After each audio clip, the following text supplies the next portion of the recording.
Alors les autres enfers ou paradis, si nous en sommes là, c'est parce qu'un jour, Jean-Paul Sartre nous a dit « L'enfer, c'est les autres ». Et il nous a fait grandir avec ça, il nous a fait mûrir avec ça. Et je vous invite à une petite réflexion.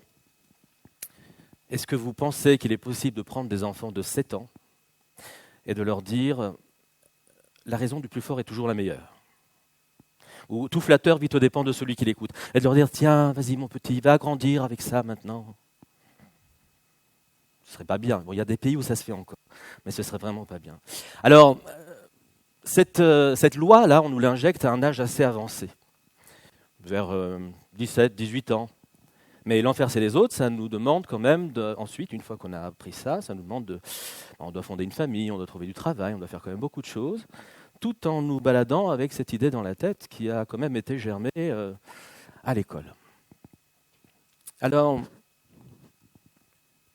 je vais vous montrer un petit extrait de l'adaptation cinématographique de cette pièce. Et vous allez voir que on a envie de faire quelque chose. Alors c'est ça l'enfer. Je n'aurais jamais cru que c'était si simple. Vous vous rappelez le soufre, le bûcher, le grill? Oh, quelle plaisanterie. Quelle bonne blague. Pas besoin de grill. L'enfer, c'est les autres. Pas besoin de grill. L'enfer, c'est les autres. L'enfer, c'est les autres. Voilà, alors quand vous voyez la tête de ce monsieur, vous avez envie de faire quelque chose pour lui, n'est-ce pas? Regardez. Et pas seulement pour lui, pour toutes les personnes qui pensent comme lui. Il y en a peut-être dans cette salle. Alors, j'ai décidé de faire une petite démonstration mathématique qui va vous permettre de mieux comprendre que vous n'êtes pas obligé d'être l'enfer. Parce que ça ne m'arrange pas du tout d'être l'enfer des gens. Je vais vous dire pourquoi. Parce que moi, pour moi, je suis moi. Mais moi, pour vous, je fais partie des autres. Et donc, je suis partie des autres. Si je fais partie des autres, ça veut dire que, quelque part, je suis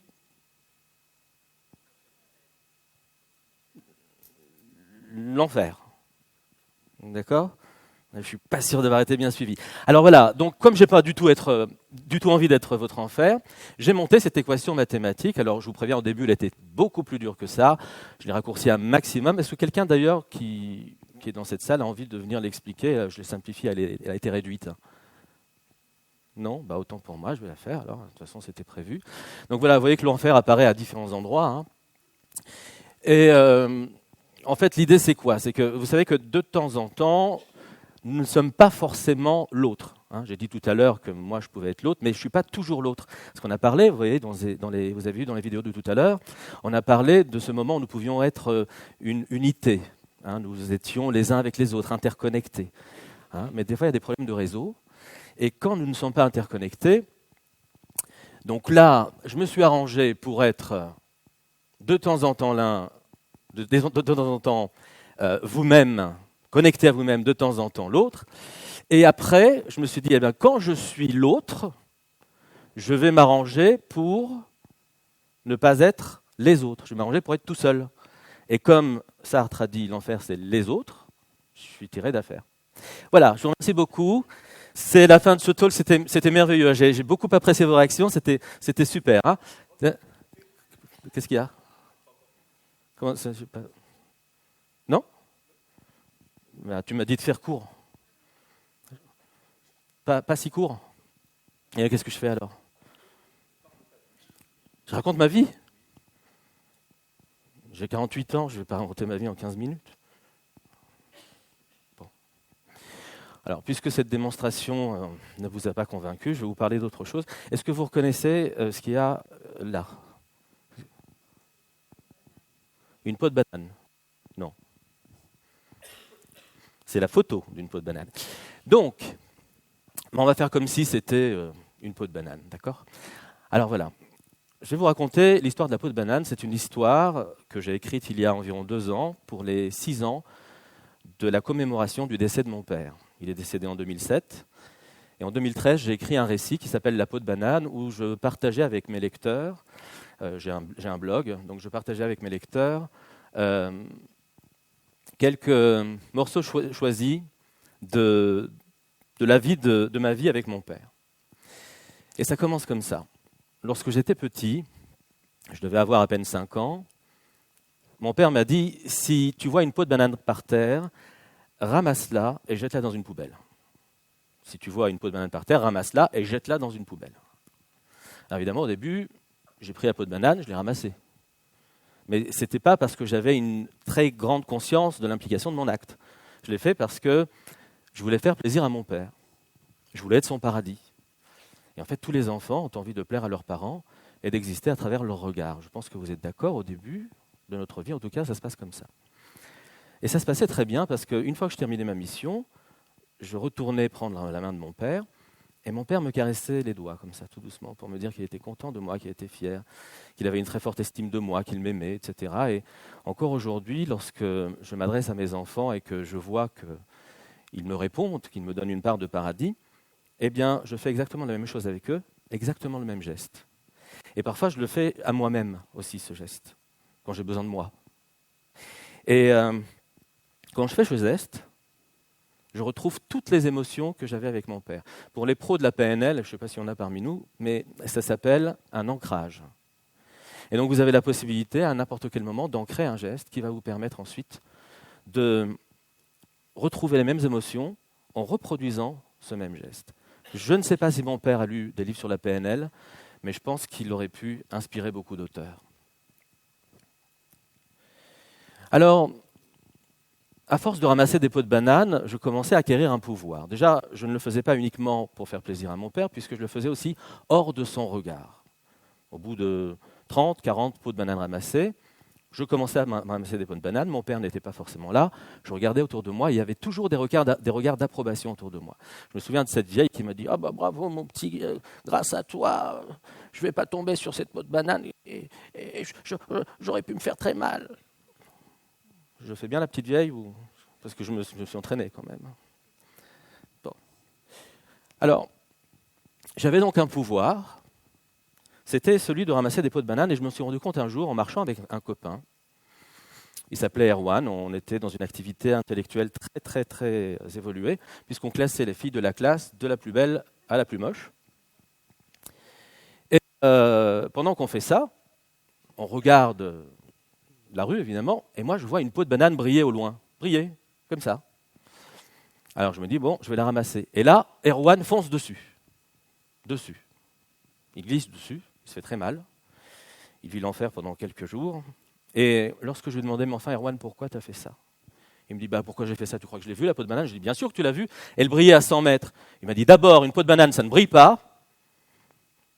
Et si j'ai couru, c'est parce que j'ai vu le camion à glace.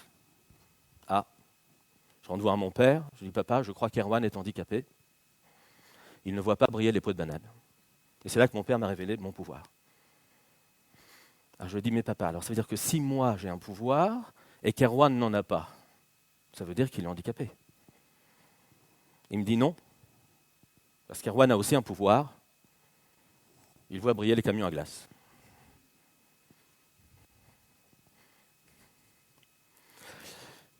Et depuis ce temps-là, Erwan et moi, nous formions un très beau duo, puisque grâce à lui, on repérait les camions à glace, et grâce à moi, on y arrivait sain et sauf.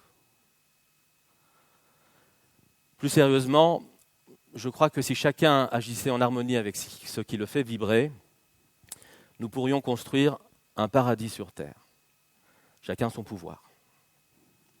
Alors, ce n'était pas toujours facile de ramasser les pots de banane. Il y avait des garçons qui se moquaient de moi. Je me souviens d'un garçon qui a repéré mon manège, et à un moment, il a jeté une peau de banane. Et moi, je suis allé la ramasser, et je l'ai jetée dans une poubelle. Alors, il a vu ça, il a rejeté une peau de banane, et moi, je l'ai ramassée, je l'ai jetée dans une poubelle. Donc, il a compris. Et un jour, il jette une peau de banane, je la prends, je la jette dans une poubelle, et là, je me retourne, et il y a une bonne dizaine d'enfants qui sont là, qui applaudissent. « Bravo, tu seras éboueur plus tard, bravo, bravo !» Alors, évidemment, j'étais devenu sceptique. Est-ce que mon père voulait faire de moi un éboueur? C'était une grande question. Et je me suis dit non, c'est pas possible. Et j'aimerais vous dire que ce moment ne m'a pas affecté, mais si je vous en parle, c'est que forcément, c'était dur.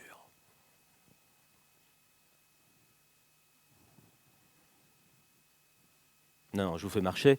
Parce que dans ce groupe de garçons et de filles, il y avait une fille qui s'appelait Iris, qui était dans le top 3 de notre classement à Erwan comme à moi. Cette fille a trouvé que mon geste était inspirant. Elle a trouvé que les autres enfants étaient idiots. Elle s'est désolidarisée du groupe. Et on est devenus amis. Et un garçon de 7 ans et une fille de 7 ans qui deviennent amis finissent toujours par s'échanger un baiser sous un escalier d'immeuble. Ce jour-là, j'ai appris à remercier mes ennemis. Et c'est pour ça que j'en garde un souvenir impérissable. D'où cette phrase, dont je ne vous donnerai pas l'auteur par modestie. Les moqueries et les critiques ne peuvent pas vous décourager lorsque vous savez reconnaître qu'elles font partie de vos réussites. Je crois que ça parle à beaucoup d'entre vous. Reconnaître que les moqueries et les critiques font partie de votre réussite.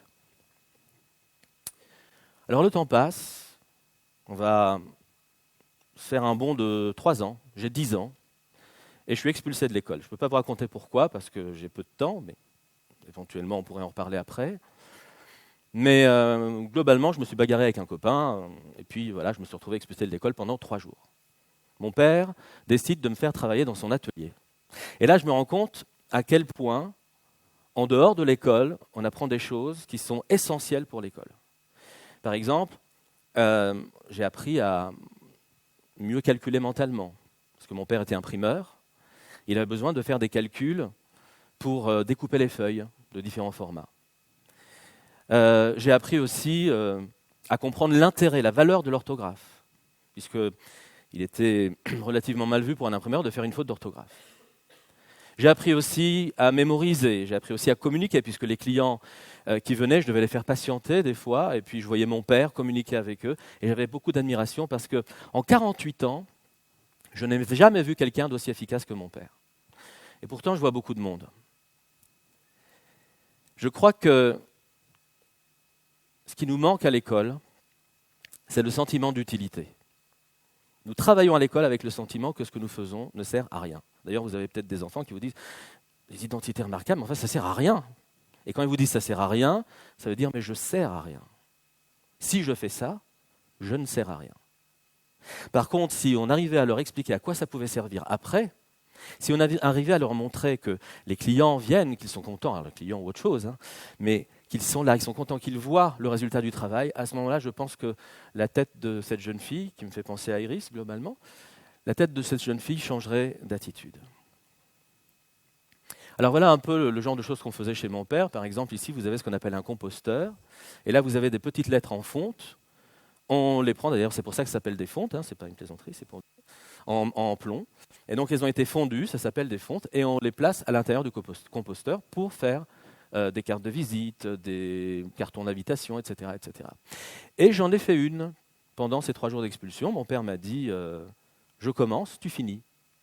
Et je l'ai fait, et j'ai écrit rue Robert Schumann avec un seul N. Avec 2 N, pardon. Et mon père me dit il y a un seul N à Robert Schumann. Alors je lui dis oui, mais c'est pas moi qui ai fait l'erreur, regarde, c'est sur le bon de commande, c'est comme ça. Il me dit oui, mais quand il y a une erreur sur le bon de commande et que tu le sais, c'est à toi de corriger. Ah, pourquoi ? Est-ce que je ne dois pas faire exactement ce que le client me dit ? Non. Parce que si tu faisais ça, c'est comme si tu n'étais qu'un passant sur un trottoir où il y a une peau de banane et tu ne la ramassais pas. J'ai 10 ans et je viens de rentrer dans les métaphores, des subtilités métaphoriques de la peau de banane. Jusque-là, je croyais que c'était juste une peau d'un fruit exotique qu'il fallait jeter. Et d'ailleurs, je pense que je ramassais même pas les peaux d'orange.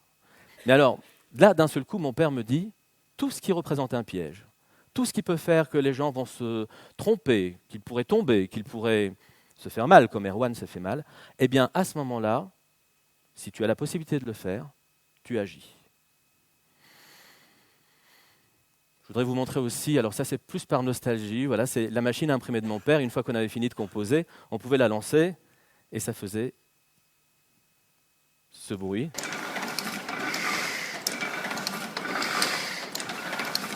Voilà, alors c'était beaucoup plus bruyant que ça. D'ailleurs, quand on était dans l'atelier, on criait pour pouvoir communiquer. Et c'est génial, parce qu'il y a une feuille qui part de là, et elle rentre ici, là, et puis ça imprime, et ça ressort de l'autre côté, c'est imprimé. Bon, aujourd'hui, avec les imprimantes laser, vous avez la même chose. Mais il faut savoir qu'à l'époque, c'était vraiment extraordinaire, et ça pouvait aller beaucoup plus vite que ce que vous voyez là. Et voilà donc l'épisode de mes 10 ans. Alors, il y a eu d'autres épisodes que je raconte, notamment à mon adolescence, etc. Mais là, je vais sauter 30 ans. J'ai presque 40 ans. Mon père va sur ses 80 ans. Et mon père fait un AVC, accident vasculaire cérébral. Alors, je n'ai pas eu la présence d'esprit de prendre des photos à ce moment-là, donc je vous ai dessiné un smiley avec l'image de mon père qui se réveille à demi paralysé, et même son sourire, c'est un demi-sourire. Alors, avec ma sœur, on en parle de temps en temps. J'ai 3 frères et 3 sœurs, mais avec l'une de mes sœurs, on en parle, et elle me dit quand même, ce sourire, il me manque. Parce que mon père a vécu 107 jours après son AVC. Il a continué à vivre, il a continué à nous enseigner des choses. Il a continué à nous parler. Il y avait des jours avec parole, des jours sans parole. Des jours avec parole, c'était génial, parce qu'on pouvait évoquer un sujet, puis il nous parlait. Mais les jours sans parole, eh bien, il fallait que j'utilise une astuce. Et l'astuce que j'ai utilisée, je l'ai apprise dans le Comte de Monte Cristo. Je prenais un papier et je disais A, B, C, D. Et mon père m'arrêtait en clignant des yeux au moment où il voulait me désigner la bonne lettre. Et avec ça, je composais, comme on composait dans l'atelier d'imprimerie, je composais mon message. Et nous étions, d'une certaine façon, dans cet atelier, avec la même ambiance, avec cette lenteur que nous aimions si bien partager. Et donc ce sourire qui nous manquait à ma sœur et à moi, on en a parlé. Et un jour, je rentre dans la chambre de mon père, qui n'a pas pu entendre notre conversation, nous étions trop loin. Et c'était un jour sans parole, ma sœur était là, elle s'en va, 20 minutes après avoir discuté un peu. Et mon père me regarde. Alors je comprends qu'il veut que je prenne la feuille, je prends la feuille et je lui dis A, B, C, D. Et il compose un message avec moi.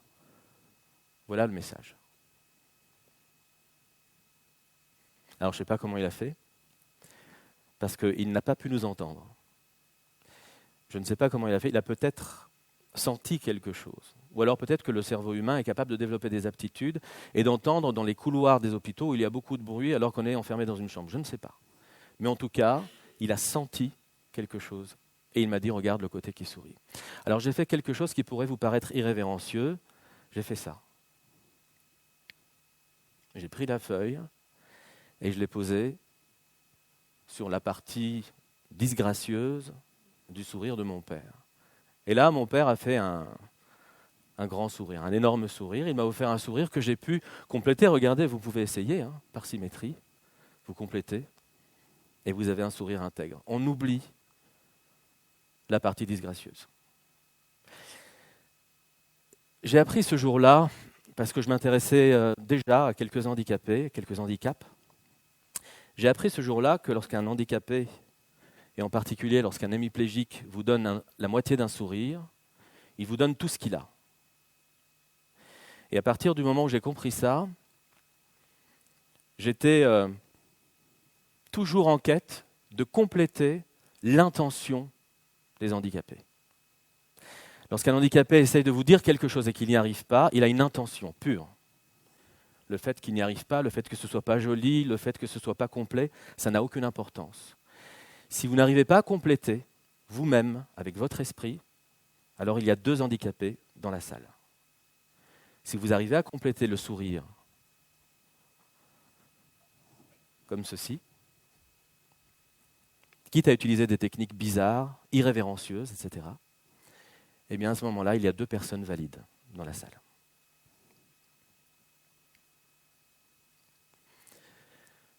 Ce n'est pas l'AVC qui a eu la peau de mon père, c'est autre chose, ça s'appelle les escarres.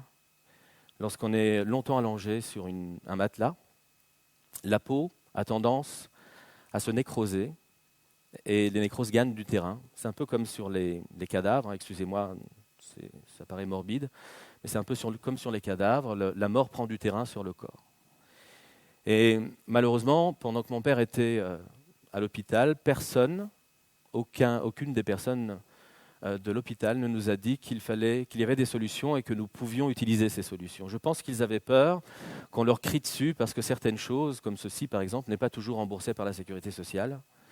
Et ça, c'est l'un des grands problèmes dans les hôpitaux, c'est qu'ils se font souvent crier dessus dès qu'ils font des propositions qui sortent du cadre du remboursement. C'est scandaleux, mais vous piquez l'argent des gens, etc. etc.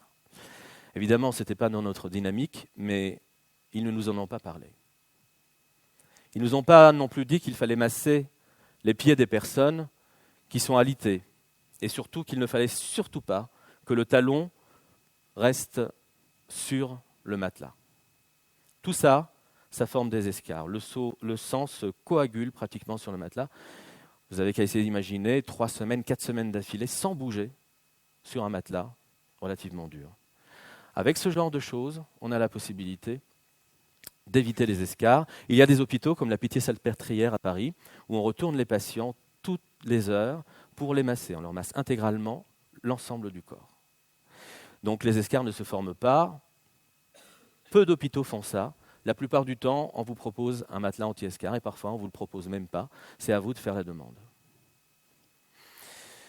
Alors au 106e jour de la suite de l'AVC de mon père, je constate que son état va mal.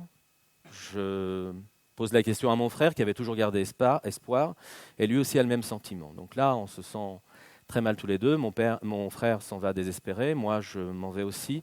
Mais au lieu de me diriger vers les voitures, je vais vers l'établissement de réanimation. Je trouve une famille qui venait pour leur maman, qui venait de se faire hospitaliser.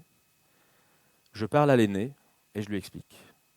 Je ne sais pas pourquoi votre maman est là, mais tout ce que je sais, c'est que si elle reste trop longtemps allongée, etc., etc. Je lui explique ce qu'il faut faire. Je lui serre la main et je lui explique aussi que c'est en venant voir sa maman régulièrement à l'hôpital, lui comme les autres membres de la famille, ils étaient nombreux, que c'est comme ça que l'espoir pouvait être restitué et qu'elle pourrait se remettre, mais qu'il fallait éviter qu'autre chose puisse l'affecter. Et cette autre chose, ça s'appelait les escarres. Pour moi, c'était le plus grand danger. Il me dit merci, je m'en vais. Et là, pareil, au retour, au lieu de retourner vers la voiture, je continue et je retourne au chevet de mon père. Je lui prends la main, je m'assois à côté de lui et j'essaie d'engager la conversation. Papa ?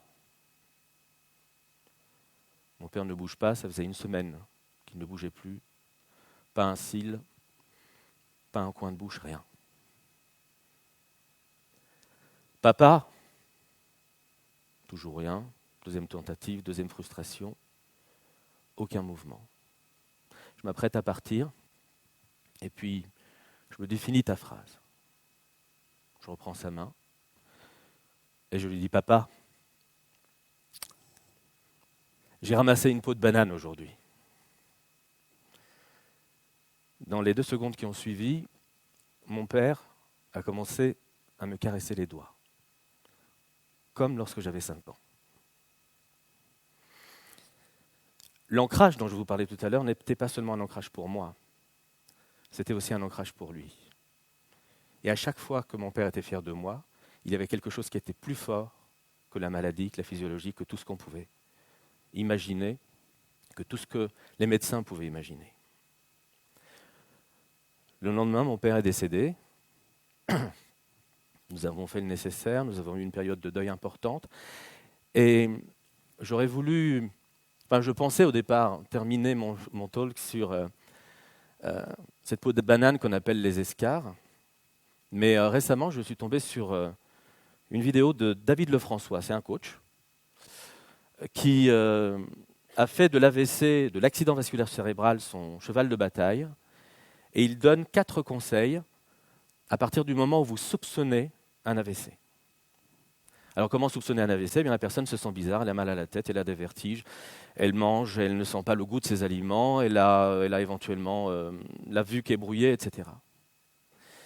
Et ça dure un petit instant. Et après ça, vous avez la possibilité de faire un test si vous soupçonnez un AVC. C'est une peau de banane. Vous êtes un passant dans la rue. Vous avez la possibilité de la ramasser. Alors voilà, vous demandez au patient de sourire. S'il n'arrive pas à sourire ou s'il sourit à moitié, c'est un soupçon d'AVC. Ça ne veut pas dire que c'est un AVC, mais c'est un soupçon d'AVC. Ça veut dire que vous devez l'emmener à l'hôpital d'urgence parce qu'il y a quelque chose à faire qui peut le sauver. Si vous le faites dans les 3 heures qui suivent le premier incident, vous pouvez sauver la personne. Il y a 120 000 AVC en France. Il y a tous les ans. Il y a, c'est la première cause de handicap chez les adultes. C'est la 3e cause de mortalité. On l'appelle l'infarctus du cerveau. Et pourtant, c'est relativement peu connu. On commence à en parler dans des émissions médicales, mais c'est relativement peu connu. Et puis surtout, on ne sait pas comment le diagnostiquer. Donc, première chose, vous demandez de sourire. Deuxième chose, si la personne a réussi à sourire, vous lui demandez de formuler une phrase simple. Bonjour, je m'appelle Stéphane, je vis en région parisienne, j'ai 4 enfants, etc., etc. Si cette personne arrive à dire une phrase simple, vous passez à la suite. Si elle n'y arrive pas à le dire, ce n'est pas la peine de passer à la suite, vous foncez à l'hôpital. Tendre les bras devant soi et faire ce mouvement-là. Vers le haut, vers le bas. Sous contrôle. Ça veut dire que la personne doit pouvoir contrôler l'ensemble des mouvements de ses bras. Si les bras partent dans tous les sens, si elle fait ça, alors qu'elle voit ça, ça c'est un phénomène étrange, les gens sont capables de faire ça et ils voient ça. Donc il y a 2 réalités différentes. Ça veut dire que soit vous, soit elle a un AVC. Donc quand vous tendez les bras, vous lui faites tendre les bras, eh bien la personne vous avez la possibilité de repérer encore un AVC. C'est un test de motricité très simple. Et enfin, vous lui demandez de tirer la langue. Si elle n'arrive pas à tirer la langue, ou s'il y a un problème de dysgeusie notamment, d'incapacité à sentir les aliments, tout ce qui concerne la langue, eh bien, soupçon d'AVC. Vous foncez à l'hôpital et vous faites tout votre possible, ou vous appelez les secours bien sûr, et vous faites tout votre possible pour que le personnel sache que c'est un AVC, parce qu'il ne s'agit pas de laisser la personne dans les services des urgences sous prétexte qu'elle va bien ou qu'elle a l'air bien, etc., etc. Non, il faut arriver, lui dire, regardez, elle n'arrive pas à sourire. Regardez, elle n'arrive pas à bouger les bras. C'est un AVC, je le sais. Vous sauvez une vie. Ayez confiance en vous. Il y a le médecin qui vous dit, on verra ça tout à l'heure. Non, vous ne vous occupez pas de ce que le médecin est en train de vous dire. Ayez confiance en vous, vous sauvez une vie. C'est une peau de banane assez particulière. Alors les autres enfers au paradis, je vais vous dire, je ne sais pas ce que les autres sont pour moi. Et comme vous l'avez vu dans mon histoire, il y avait des situations où les autres essayaient d'être mon enfer et j'ai quand même réussi à en faire mon paradis, avec l'histoire d'Iris notamment. Donc enfer au paradis, moi j'ai fait mon choix, j'ai décidé d'être le paradis pour les autres. Et être le paradis pour les autres, c'est compliqué. Mais il y a 2 solutions, qui se conjuguent d'ailleurs. Quand j'avais 5 ans, mon père m'a dit, si tu vois une peau de banane par terre, ramasse-la et jette-la dans une poubelle. Et à peu près 35 ans plus tard, il m'a donné une 2e loi, sa dernière loi. Regarde le côté qui sourit. J'ai cherché le lien qu'il pouvait y avoir entre ces 2 phrases. Dans mon récit, je n'ai pas pu l'écrire, je ne l'ai pas encore trouvé, mais c'est en travaillant sur ce talk que je l'ai trouvé. Lorsque vous voyez une peau de banane par terre, vous la voyez briller. Vous voyez briller le danger et vous écartez le danger. Et lorsque vous regardez le côté qui sourit, vous voyez briller l'intention de la personne. C'est une intention sublime, bien plus belle que celle qu'elle est capable de manifester.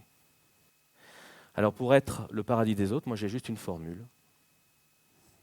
Faites briller. Faites briller.